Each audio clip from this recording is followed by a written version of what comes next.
Hello friend, welcome to UGC NET JRF achiever. और आज हम डिस्कस करेंगे रिसर्च एप्टीट्यूड, जो सभी यूजीसी नेट एस्पिरेंट के लिए कॉमन पेपर है, पेपर 1। उसका यूनिट 2 है रिसर्च एप्टीट्यूड।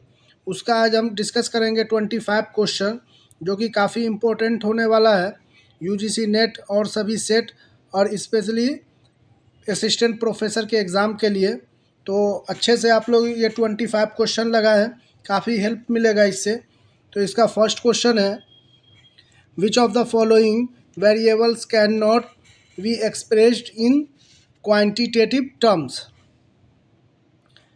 तो इसका ऑप्शन है, फर्स्ट है सोशियो इकोनॉमिक स्टेटस, सेकंड है मैरिटल स्टेटस, थर्ड है न्यूमेरिकल एटीट्यूड, फोर्थ है प्रोफेशनल एटीट्यूड। तो फर्स्ट ऑफ ऑल क्वेश्चन समझते, क्वेश्चन क्या बोले, can not be expressed in quantitative terms. तो इसमें देखना, क्वांटिटेटिव टर्म में किसको ये नहीं कर सकते, आप प्रेजेंट नहीं कर सकते हैं। तो सोशियो इकोनॉमिक स्टेटस को, तो इसे तो आप काउंट कर सकते हैं, ठीक है। दूसरा है मैरिटल स्टेटस, इसे भी आप काउंट कर सकते हैं। और न्यूमेरिकल एप्टीट्यूड, तो ये तो है ही न्यूमेरिकल, तो इसे आप काउंट किस नहीं कर सकते हैं। तो इसको प्रोफेशनल एटीट्यूड को, कोई भी बंदे के अंदर किस तरीके का प्रोफेशनल एटीट्यूड है और किस तरीके का उसका बॉडी लैंग्वेज है, इसे आप काउंट नहीं कर सकते हैं, ठीक है। तो वही पूछ रहा है, can not be expressed in quantitative terms. तो इसका राइट ऑप्शन होगा option number 4, professional attitude. Next question, question number 2 है, एजर्सन रीजनिंग से है। तो एजर्सन इसमें है, median is simply the middle value when the data have been arranged in ascending or descending order। तो ये तो एकदम करेक्ट है। आप मिडिल टर्म जो है उसको आप असेंडिंग में लगाएं या डिसेंडिंग में लगाएं। तो मिडिल टर्म तो मिडिल ही टर्म होगा। सपोज डैट आप ये अगर 1 से लेके 8 तक लगाते हैं, ठीक है, या 7 लगाते हैं, तो 3 एक तरफ होगा, 3 दूसरी तरफ होगा। मिडिल वाला जो टर्म होगा, फोर्थ वाला पॉइंट, वो तो हमेशा फोर्थ ही नंबर पे आएगा। तो ये बोल रहा है, ठीक है। तो ये एकदम करेक्ट है। रीज़न बोल रहा है, median refer to middle value in the distribution, ये भी एकदम करेक्ट है। तो इसका राइट ऑप्शन होगा option number first, both statement are true.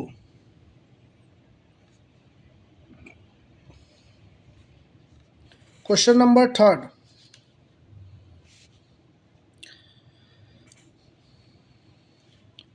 Which of the following is not cover under non probability sampling. तो इसमें पूछ रहा है कि कौन सा नॉन प्रोबेबिलिटी सैम्पलिंग। तो इसमें ऑप्शन में फर्स्ट में है stratified random sampling, purposive sampling, accidental sampling, quota sampling. तो इसमें क्या है, not cover under non probability sampling. तो इसका राइट ऑप्शन होगा क्या, स्ट्रेटिफाइड रैंडम सैम्पलिंग। और आप लोग इसका तो आंसर फर्स्ट होगा, लेकिन आप लोग इसको अच्छे से रिमेंबर कर ले, प्रोबेबिलिटी सैम्पलिंग और नॉन प्रोबेबिलिटी सैम्पलिंग, इसको अच्छे से आप लोग याद कर ले। इसका बोलिएगा तो हम लिस्ट भी दे देंगे, अगर आप कमेंट कीजिएगा तो ये काफ़ी इम्पोर्टेंट है। और इससे क्वेश्चन, ये रिसर्च एप्टीट्यूड और जिसका कॉमर्स है, तो उसका यूनिट 5 जो है बिजनेस स्टैटिक्स, तो उसमें ये क्वेश्चन आता ही आता है। और एवरी नेट एग्ज़ाम में आता है, 1 से 2 क्वेश्चन बनेगा ही बनेगा। तो आप प्रोबेबिलिटी और नॉन प्रोबेबिलिटी सैम्पलिंग को अच्छे से याद कर लें। नेक्स्ट क्वेश्चन है question number 4, identify non probability sampling from the following. ये फिर देखो नॉन प्रोबेबिलिटी सैम्पलिंग से आए, तो इसमें बोल रहा है कि नॉन प्रोबेबिलिटी सैम्पलिंग कौन सा है। उसमें क्वेश्चन नंबर 3 में था कौन सा नॉन प्रोबेबिलिटी सैम्पलिंग है। तो इसमें नॉन प्रोबेबिलिटी सैम्पलिंग होगा सैम्पल रैंडम सैम्पलिंग, तो ये तो प्रोबेबिलिटी सैम्पलिंग है। कोटा सैम्पलिंग, ये नॉन प्रोबेबिलिटी सैम्पलिंग है। और सिस्टमेटिक सैम्पलिंग, जिन लोगों को याद हो, तो ये भी प्रोबेबिलिटी सैम्पलिंग है। Snowball sampling, non probability sampling. तो इसका राइट ऑप्शन होगा ऑप्शन नंबर बी और डी। तो बी और डी किस में है? ऑप्शन नंबर 4 में। Question number 5, APA style stands for. तो इसका ऑप्शन है American psychological association, American psychological associates, American association of psychological of Americans, American psychologist association. तो इसका राइट और फुल फॉर्म क्या होगा इसका राइट आंसर? तो इसका राइट आंसर होगा option number first, American psychological association. और ये आप लोग APA और MLA, ये MLA मीन्स आप लोग अपना MLA ये विधायक जिसको बोलते हैं वो नहीं समझ ले, ये अपना रिसर्च का एक दो टॉपिक है APA और MLA। तो ये दोनों टॉपिक को अच्छे से इसको कवर करके जाइएगा। अगर आप लोग कमेंट कीजिएगा तो ये दोनों टॉपिक पे मैं एक स्पेशली एक वीडियो ला दूंगा, ठीक है। ये इनसे इस बार अभी जो रिसेंटली जून का रीसाइकलिंग का जो री एग्ज़ाम हुआ था, जून साइकिल का री एग्ज़ाम, उसमें भी काफ़ी क्वेश्चन जो है APA और MLA से बना था, ठीक है। तो इसको आप लोग अच्छे से कवर करें। बाकी मैं और भी प्रैक्टिस करवाऊँगा तो उसमें क्वेश्चन में मैं कवर कर लूँगा APA और MLA दोनों को ही। Next question, which one of the following statement is false. इसमें क्वेश्चन बोल रहा है कि इसमें से ऑप्शन में से कौन सा ऑप्शन फॉल्स है, मतलब इनकरेक्ट है। तो ऑप्शन फर्स्ट है for a systematical distribution beta equal to 0, ये तो बिल्कुल राइट है। Second, skewness means lack of symmetry.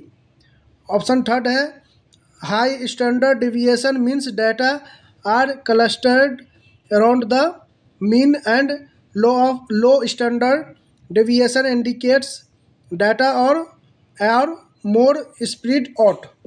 और ऑप्शन फोर्थ है कॉर्थुजेस स्टडीज द फ्लैटनेस और पिकनेस ऑफ द डिस्ट्रीब्यूशन। तो ये तो बिल्कुल करेक्ट है फोर्थ ऑप्शन।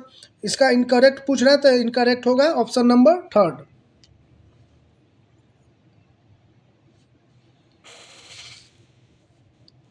अब आते हैं नेक्स्ट क्वेश्चन पे, क्वेश्चन नंबर 7।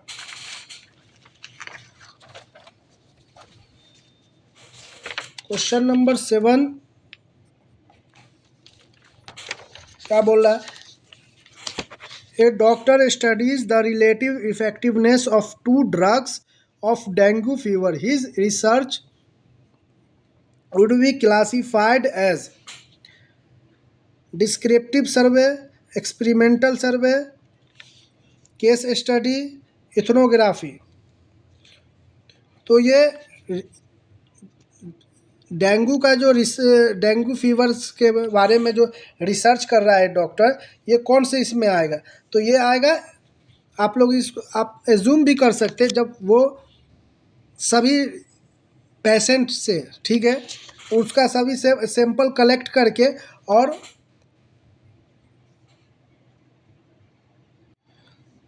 सैंपल कलेक्ट करके उसके बाद रिसर्च कर रहा है, तो वो होगा एक्सपेरिमेंटल रिसर्च।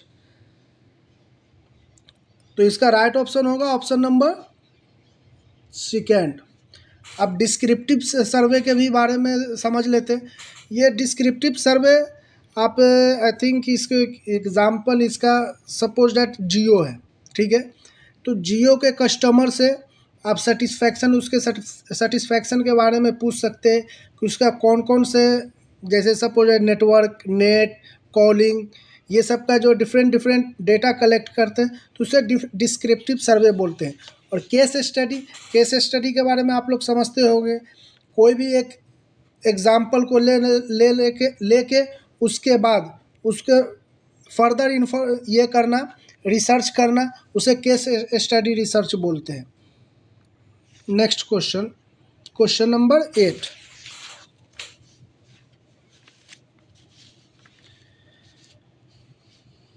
एजर्सन रीजनिंग से है। एजर्सन बोल रहा है in regression analysis the value of the dependent variable are random but the value of independent variable are fixed quantities without error and are a choose by the analysis. Reasoning बोल रहा है regression analysis provide value of the regressed variable dependent from the value of the regression variable independent bracket में है independent variable. तो इसका right option क्या होगा? इसका ऑप्शन है both statement A and R true, और आर जो है करेक्ट एक्सप्लेनेशन कर रहा है ए का। बट सेकेंड ऑप्शन है both statement A R true but R is not correct explanation of A. Third है both A and R false. Fourth है A is false but R is true. तो इसका right option आप लोग बताएं। इसका right answer होगा, इसको आप एजर्सन रीजनिंग के क्वेश्चन में है ना, आपको कोरिलेट करना पड़ेगा कि एजर्सन जो बोल रहा है उसको ठीक अगर रीजनिंग एक्सप्लेनेशन कर रहा है कि नहीं, और दूसरा रीज़न में ये भी चेक करना है कि रीज़न करेक्ट है या नहीं है। लेकिन यहाँ पे क्या है, रीज़न करेक्ट है बट उसका एजर्सन का ये एक्सप्लेनेशन नहीं कर रहा है। तो इसका राइट ऑप्शन होगा option number B. Option number B मतलब सेकेंड। नेक्स्ट क्वेश्चन पे आते हैं, question number 9। A hypothesis is a law, canon, postulate, supposition। तो ये काफ़ी इजी क्वेश्चन है, लेकिन ये अपना नेट के में आ जाए तो बहुत सारे लोग गलती भी करते हैं इसे क्वेश्चन में। तो इसका राइट ऑप्शन होगा सपोजिशन। मतलब कोई भी चीज़ को आप जो है सपोज करते हैं तो उसी को एक कोई सोचते हैं तो उसी को एक हाइपोथेसिस बोला जाता है।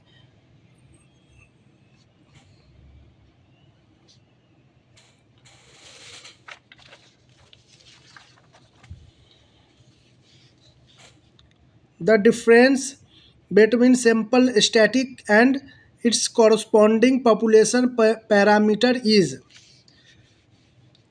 sample error, measurement error, coverage error, non-response error। इसमें क्वेश्चन क्या बोल रहा है? The difference between sample static and corresponding population parameter is. तो इसका क्या होगा? सैम्पल एरर होगा, क्योंकि सैम्पल स्टैटिक्स बोल रहा है। ठीक है, तो इसका राइट ऑप्शन होगा option number first.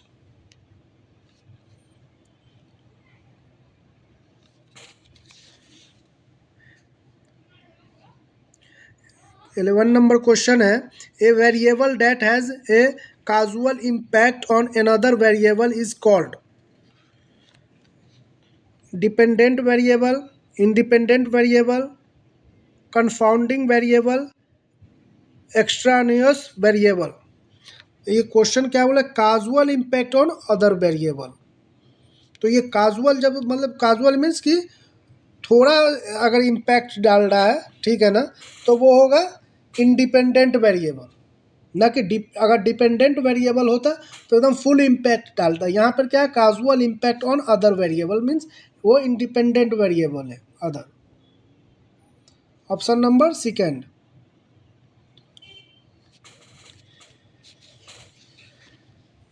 Question number 12। The systematic elimination of extraneous variable other than those you are interested in can be done in which of the following types of research. इसमें qualitative research, longitudinal research, experimental research, correlation research. तो इसका question first of all question को समझते हैं। Question the systematic elimination of extraneous variable other than those you are interested in can be done. यहाँ पे क्या बोले? Interested in can be done which of the following types of research. तो ये होगा एक्सपेरिमेंटल रिसर्च। नेक्स्ट को question number 13, the mean standard deviation of observation and 45 and 10 respectively. If 2 is added to each observation, the new and standard deviation will be. तो इसका option है, first of all question को समझते हैं। Question अगर समझ लेंगे आप लोग तो आंसर खुद ब खुद। तो इसमें क्या बोले 45 एंड 10 है, अगर उसमें 2 एडेड किया जाता है ईच ऑब्जर्वेशन में, यहाँ पे क्वेश्चन क्या है, 2 added each observation the new standard deviation will be. अगर सपोज डेट आपका 45 ऑब्जर्वेशन है, ठीक है, उसमें अगर 2 ऐड किया जाता है तो इसका कितना हो जाएगा, ये 47। बट इसमें एक कन्फ्यूज़न ये हो सकता है कि 45 एंड 10 रिस्पेक्टिवली है, ठीक है ना।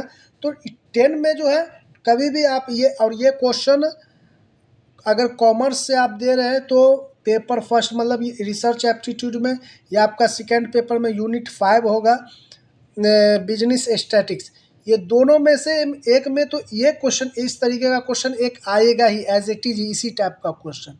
और नहीं तो जिसका पेपर 2 में पेपर 1, तो पेपर 1 में भी ये क्वेश्चन आता ही है, ठीक है ना, एक ना एक क्वेश्चन इस टाइप का आएगा ही। तो इसमें ज़्यादा आपको माइंड नहीं लगाना, यहाँ पे सिर्फ एक चीज़ ये चेक करना है कि 45 होगा, ठीक है ना। तो यहाँ पे दे रहा है इफ़ 2 इज़ एडेड, अगर 2 एडेड है तो ये 47 हो जाएगा। बट इसमें 10 जो है अदर ऑब्जर्वेशन, उसको टच नहीं करना है, ठीक है। तो 45 अगर यहाँ पे 2 लेस दे देता तो इस क्या हो जाता 43। तो इसका राइट ऑप्शन होगा 47 एंड 10 रिस्पेक्टिवली। इसको 10 को एकदम टच नहीं, मतलब उसको टच नहीं करना, सिर्फ फर्स्ट ऑब्जर्वेशन को ही टच करना है। तो इसका राइट ऑप्शन होगा ऑप्शन नंबर 3। और इस तरीके का क्वेश्चन आप इसको स्क्रीनशॉट लेके रख सकते हैं, इस तरीके का क्वेश्चन आएगा ही, आता है एक क्वेश्चन, ठीक है। Question number 14, in academic writing the abbreviation FN is used to present, option है for known, footnote, forward page number, following page number. तो इसका राइट ऑप्शन आप लोग बताएं, इसका राइट ऑप्शन क्या होगा, FN जो यूज़ करते हैं एब्रिविएशन में, इसका राइट ऑप्शन क्या होगा। ये जो लोग रिसर्च अभी करते होंगे, PhD करते होंगे, उन लोगों के लिए इजी होगा, जो लोग थीसिस वगैरह लिखते होंगे PhD के अवार्ड सबमिट के लिए, तो वो लोगों के लिए ये क्वेश्चन इजी लगता होगा। बट ये क्वेश्चन आता है और ये काफ़ी फेवरेट क्वेश्चन है NTA का। तो FN का फुल फॉर्म होता है फुट नोट, ठीक है। ऑप्शन नंबर 2, ये PhD करते हैं ना अपन लोग, तो उसमें रिसर्च पेपर सबमिट करना होता है, तो उसमें बहुत सारा एब्रिविएशन का एक पेज होता है कि किसका क्या मीनिंग है, किसका क्या। तो ये काफ़ी पॉपुलर एब्रिविएशन है, ठीक है। नेक्स्ट क्वेश्चन है question number 15, qualitative research can be constructed as a research strategy that usually entail a deductive approach to the relationship between theory and research. Second है emphasize the inductive approach to relationship between theory and research. Third है reject the practice and norms of natural scientific model and of positivism is in particular. Fourth है embodies a view of social reality as a constantly shifting emergent properly of individual creation. अब यहाँ पे qualitative की बात हो रही, मैं पिछली क्लास में भी बताया था, आप लोग अगर UGC नेट का प्रिपरेशन कर रहे हैं या असिस्टेंट प्रोफेसर का हो या सेट का हो, उसमें आपको कीवर्ड पकड़ना बहुत ज़रूरी है। क्योंकि मैं जहाँ तक समझ पा रहा हूँ कि सभी का सिलेबस, जिसका मतलब पेपर 2 जो सा भी हो, मान लो मेरा कॉमर्स है, कॉमर्स के हिसाब से मैं बात कर रहा हूँ, सबका ही बहुत वाइड सिलेबस हो गया है। तो अब हर कंसेप्ट को समझना पॉसिबल लगभग नहीं है, ठीक है। तो उसमें क्या है कि कीवर्ड से आपको पकड़ना है। जैसे क्वालिटेटिव है ना, क्वालिटेटिव का इसका जो आप रिसर्च में भी और भी क्वेश्चन में प्रैक्टिस करवाऊंगा तो आगे क्लियर होगा। क्वालिटेटिव को अपन डिडक्टिव रिसर्च से भी जान सकते हैं कि qualitative also know, qualitative research also known deductive research, ठीक है। और क्वांटिटेटिव को इंडक्टिव बोलते हैं। तो यहाँ पे आप इससे कीवर्ड से पकड़ सकते हैं। डिडक्टिव बोल रहा है ना first option, entitle deductive approach to relationship between theory and research. अगर यहाँ पे क्वांटिटेटिव होता तो इसका ऑप्शन क्या होता, ऑप्शन नंबर सेकेंड। बट यहाँ पे क्वालिटेटिव की बात कर रहे हैं तो इसका ऑप्शन होगा ऑप्शन नंबर फर्स्ट। इस तरीके से आपको कीवर्ड पकड़ना पड़ेगा और प्रैक्टिस करना पड़ेगा, और क्वेश्चन को बार बार प्रैक्टिस और ज़्यादा से ज़्यादा क्वेश्चन को प्रैक्टिस करना पड़ेगा। हमारे चैनल पे ये जो अपकमिंग एग्ज़ाम आने वाला है उसके लिए काफ़ी एमसीक्यू और पीवाईक्यू रिपीटेड क्वेश्चन का प्रैक्टिस करवाया जाएगा। तो आप इसी तरीके से देखें और सब्सक्राइब करें तो आगे आपको नोटिफिकेशन मिलता रहेगा। नेक्स्ट क्वेश्चन पे आते हैं, क्वेश्चन नंबर 16 पे।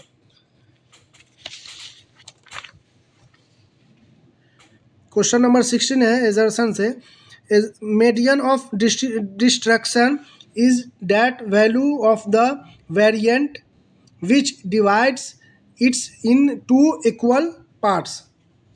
एकदम करेक्ट है मीडियन। और ये रीज़न बोल रहा है median is a positional average, ये भी करेक्ट है। बट दोनों का एक करेक्ट एक्सप्लेनेशन, दोनों एक दूसरे को एक्सप्लेन नहीं कर रहा है। आप हमें ये बता सकते हैं यहाँ पे पोजिशनल एवरेज में दो पोजिशनल एवरेज है, एक तो मीडियन होगा, एक और क्या होगा। तो इसका फिलहाल राइट आंसर होगा ऑप्शन नंबर फर्स्ट, क्योंकि दोनों स्टेटमेंट करेक्ट है। But median is a positional average, एक और पोजिशनल एवरेज क्या होगा कमेंट कर सकते हैं। वैसे मैं बता देता हूँ, एक और पोजिशनल एवरेज मोड होगा, median and mode both are positional average. Question number 17, ये भी एजर्सन रीजनिंग से है। The two lines of regression can be never be parallel. एकदम ये स्टेटमेंट ये भी बिल्कुल करेक्ट है। इसका सेकेंड ऑप्शन देखते हैं, रीजन देखते हैं। The two lines of regression always pass through common point, therefore they can never be parallel. तो यहाँ पे आप एक चीज़ मैं बताता हूँ आपको कि एजर्सन रीजन दोनों का आपस में कुछ ना कुछ कोरिलेशन ढूंढना है। तो यहाँ भी क्या बोले, the two lines of regression can be never be parallel. तो ये हो गया नेवर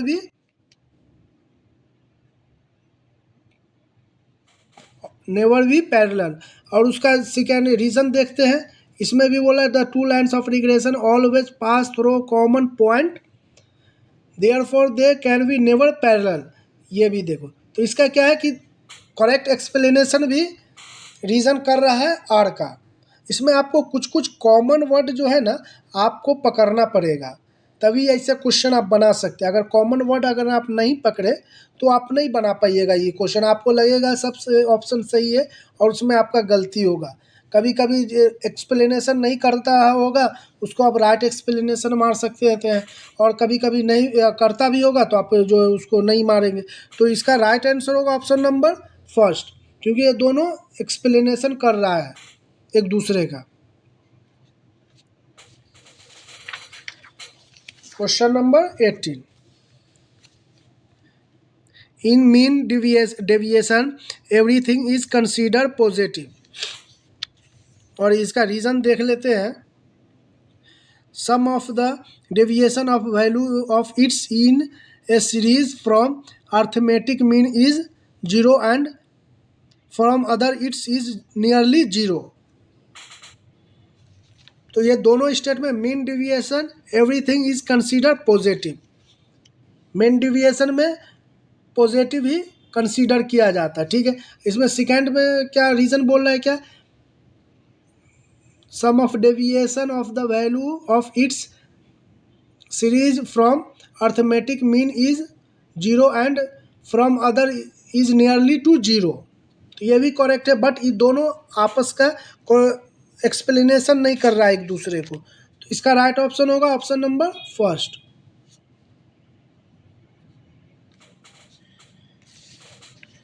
क्वेश्चन नंबर 19, ये भी एजर्सन रीजन से क्वेश्चन है। एजर्सन बोल रहा है standard deviation is independent of change of origin. तो ये बिल्कुल करेक्ट है। आप हमें यहाँ पे ये बोल सकते हैं स्टैंडर्ड डेविएशन इंडिपेंडेंट है ओरिजन में, और स्केल में क्या है स्टैंडर्ड डेविएशन, ये ओरिजन में तो इंडिपेंडेंट है और स्केल में ये बता सकते हैं आप हमें। और रीज़न में है the value of standard deviation remains the same if in a series each the observation is increase और decrease by a constant quantity. तो ये भी स्टेटमेंट रीज़न भी करेक्ट है। तो इसका बोथ स्टेटमेंट आर करेक्ट होगा, ट्रू होगा, करेक्ट या ट्रू बोथ आर सेम। तो इसका मैं बता देता हूँ, ओरिजन में भी स्टैंडर्ड डिविएशन इंडिपेंडेंट है और स्केल में भी इंडिपेंडेंट है, और इसका कोरिलेशन ऑफ कोफिशिएंट और इसका एक लिस्ट आता है, ठीक है, रेंज, ये सब का ओरिजन और स्केल, ये दोनों का आप लोग एक लिस्ट बना लीजिएगा और इसको भी प्रैक्टिस कीजिएगा। ओरिजन और स्केल से भी क्वेश्चन आता है कि कौन सा ओरिजन में मतलब कि इंडिपेंडेंट है और कौन सा डिपेंडेंट है। क्वेश्चन नंबर 20, वैसे मैं ओरिजन और स्केल का आगे भी क्वेश्चन में प्रैक्टिस करवाऊंगा तो उसमें कवर हो जाएगा। 20 नंबर क्वेश्चन है the simple arithmetic mean will be equal to the weighted arithmetic means when all items are assigned equal weight. इसका रीज़न बोल रहा है, ये तो स्टेटमेंट बिल्कुल करेक्ट है। रीज़न है the simple arithmetic mean will be less than the weighted arithmetic mean when a items of small values are given less weighted and its of big value are give more weighted. तो इसको आप लोग बता सकते हैं reason correct है या नहीं। आप लोग एक बार रीड कर ले उसके बाद बताएं।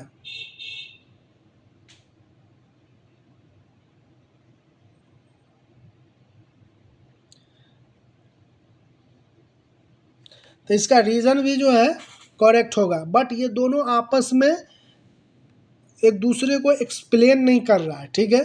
तो इसका ऑप्शन होगा फर्स्ट, ना कि सेकेंड। तो वैसे भी नहीं बोल रहा है कि यहाँ पे एक ऑप्शन नहीं दिया गया है उस तरीके का, लेकिन इसका ऑप्शन होगा option number first.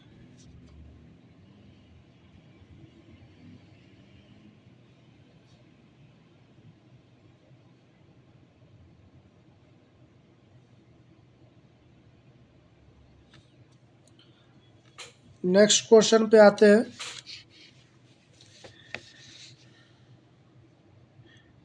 The range is not useful to manager for comparison if the observation are in different unit. Reason बोल रहा है for the purpose of comparison a relative measures of the range is required which is called coefficient of range.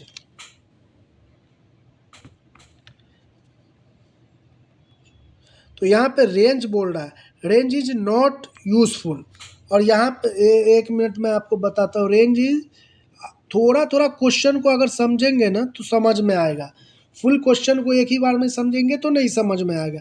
The range is not useful, ठीक है, इतना समझ लिए। Comparison if the observation are in different unit. तो यहाँ पे observation है, क्या बोल रहा है ऑब्जर्वेशन, आप याद करेंगे, आप थोड़ा रिमेंबर करेंगे तो इसमें रेंज जो है किसका पार्ट है, ये क्वालिटेटिव का पार्ट है। आप थोड़ा याद करने की कोशिश कर, रेंज क्वांटिटेटिव का पार्ट है। रेंज जो है क्वांटिटेटिव का पार्ट है, क्वांटिटेटिव रिसर्च में आएगा, ठीक है। और ऑब्जर्वेशन आएगा किस में, क्वालिटेटिव में।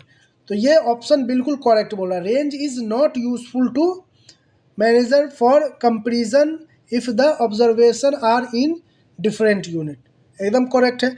अब इसका रीज़न देख लेते हैं। For the purpose of comparison a relative measures of range is required which is called coefficient of range. तो ये भी एक स्टेटमेंट बिल्कुल करेक्ट है। तो इसका राइट आंसर होगा ऑप्शन नंबर ए। आप इसमें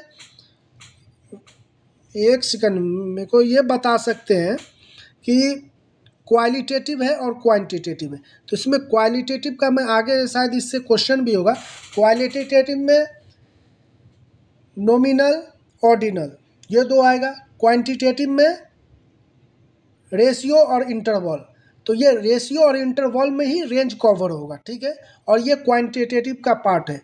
और यहाँ पे ऑब्जर्वेशन जो है कि ऑब्जर्वेशन किसका पार्ट होगा, ये क्वालिटेटिव रिसर्च में आएगा, ठीक है। क्योंकि क्वालिटेटिव रिसर्च में ही हम लोग किसी चीज़ को एब्जॉर्ब करते हैं, ना कि क्वांटिटेटिव में। क्वांटिटेटिव में काउंट करते हैं, ठीक है। आगे चलते हैं।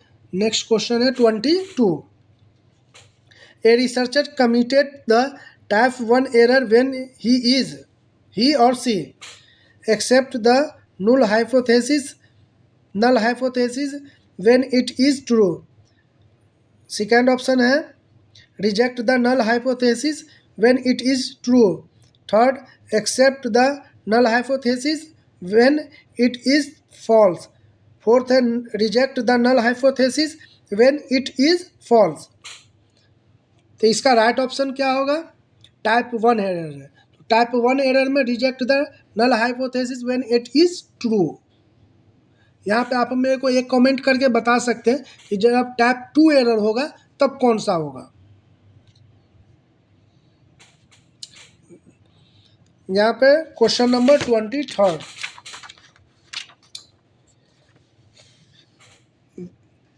विच of the following skills of measurement is synonymous to ranking और ग्रेडिंग। देखो यहाँ पे मैं इसका ऑप्शन है nominal scale, ordinal, interval scale और रेशियो। मैं आपको यहाँ पे इससे पहले जस्ट इससे पहले वाला क्वेश्चन में 21 क्वेश्चन में मैं आपको बताया था कि ये नॉमिनल और ऑर्डिनल स्केल के बारे में। तो यहाँ पे क्या है, रैंकिंग, रैंक और ग्रेड। रैंक और ग्रेड आप कब देते हैं, काउंट करते हैं उसको, रैंक और ग्रेड नहीं देते। या किसी चीज़ को आप एब्जॉर्ब करते हैं ना, या किसी चीज़ को ऑब्जर्व काउंट नहीं कर पाते तो उसे आप रैंक और ग्रेड देते हैं। तो इसका राइट ऑप्शन होगा option number second, ordinal scale. यहाँ पे क्या है, रैंकिंग और ग्रेडिंग। तो ये मैं आपको 21 क्वेश्चन में भी बताया था, ये काफ़ी इम्पोर्टेंट होता है, ठीक है।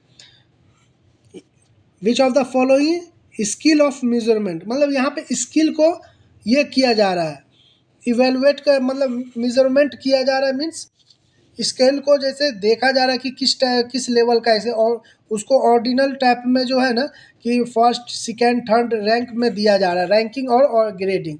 तो इस तरीके, तो इसका राइट ऑप्शन होगा option number second, ordinal. Question number 24। The purpose of external criticism is historical research research is to. Option है verify the authenticity of source. Second है verify the accuracy of source. Third है both of the above. Fourth है verify the hypothesis. तो ये historical research के बारे में, आप जितने भी टाइप का रिसर्च होता है ना, सॉरी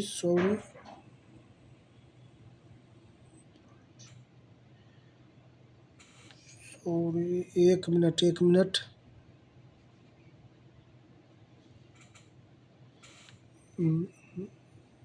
25। ओ सॉरी, मैं 25 क्वेश्चन के बारे में फर्स्ट ऑफ ऑल देख लेते हैं। 25 क्वेश्चन को ही देख लेते हैं। नहीं, 24 को देखते हैं पहले। यहाँ पे क्वेश्चन है, स्टेटमेंट फर्स्ट है, exploratory research is consider exploratory research is conducted for data indication. Option second है, the goal of exploratory research is to gather final data to find out causality. तो इसका ऑप्शन है, both statement are true, both statement are false, statement 1 is true but statement 2 are false, statement 1 is false but statement 2 is true. इसका आप statement देख लें, exploratory research is conducted for data indication. Exploratory research data collection करने के लिए और data का